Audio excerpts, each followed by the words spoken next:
দিন যায় দিন আসে, শহীদের মায়ের চোখের পানি যেন শেষ হয় না। সকাল যায় বিকাল হয়, আহত ভাইদের আর্তনাদ শেষ হয় না। নেতা যায় নেতা আসে, সাধারণ মানুষের ভাগ্যের কোনো পরিবর্তন হয় না। সেই ভাগ্যের পরিবর্তনের জন্য আমরা 24-এর গণ-অভ্যুত্থান করেছিলাম সেই ফ্যাসিস্ট হাসিনার বিপক্ষে। ছাত্র জনতার কোটা আন্দোলন সংস্কার থেকে শুরু করে গণ-অভ্যুত্থানের শেষ পর্যন্ত নেতৃত্ব দিয়ে এই আন্দোলনকে সফল করে দিয়েছিল দেশের সাধারণ মানুষ। আহত হয়েছিল হাজার হাজার ভাইয়েরা, আমার শহীদ হয়েছে হাজার হাজার ভাইয়েরা।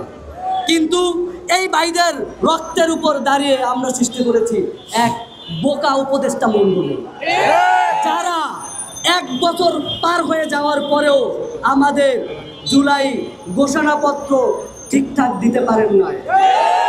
একটা জুলাই ঘোষণাপত্র দিয়েছেন, সেটা দেখলাম কি শুধু যেহেতু আর সেহেতু, মনে হয় এআই দিয়ে তৈরি করেছে।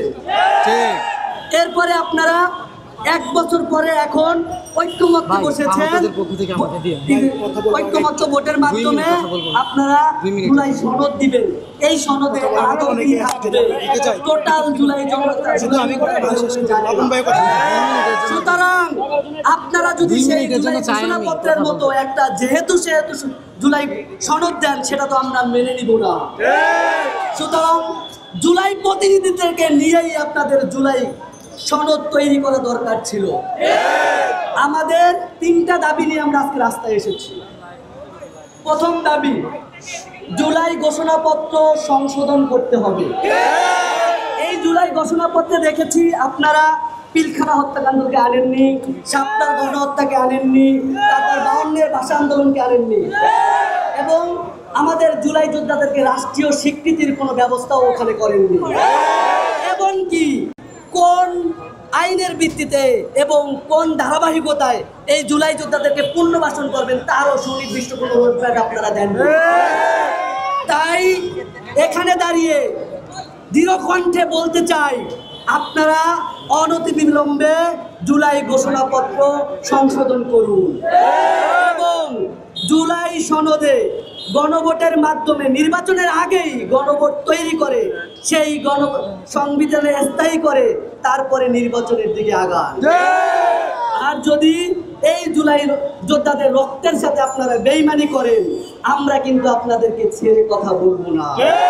রাজপথেই আপনাদের ফয়সালা হবে।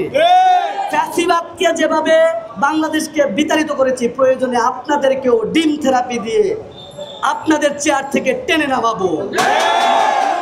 আরেকটু কথা বলতে চাই, সেটা হলো 18 নির্বাচনের পরে আমরা দেখেছি কি দেশটা আমলাতান্ত্রিকের দিকে চলে গেছে। এই আন্দোলনের পরে হাসিনা তো পালিয়ে গেছেই, কিন্তু এই আমলাতন্ত্রের কোনো সংস্কার হয় না।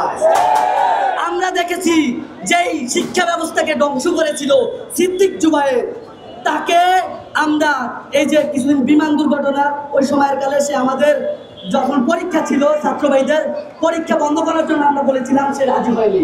যারই পরিপ্রেক্ষিতে সে ফ্যাসিস্টকে আমরা অব্যাহতি দেওয়ার ব্যবস্থা করেছি। কিন্তু গতকালকে দেখলাম তাকে আবার প্ল্যানিং কমিশনে চুক্তিভিত্তিক দায়িত্ব দিয়েছে।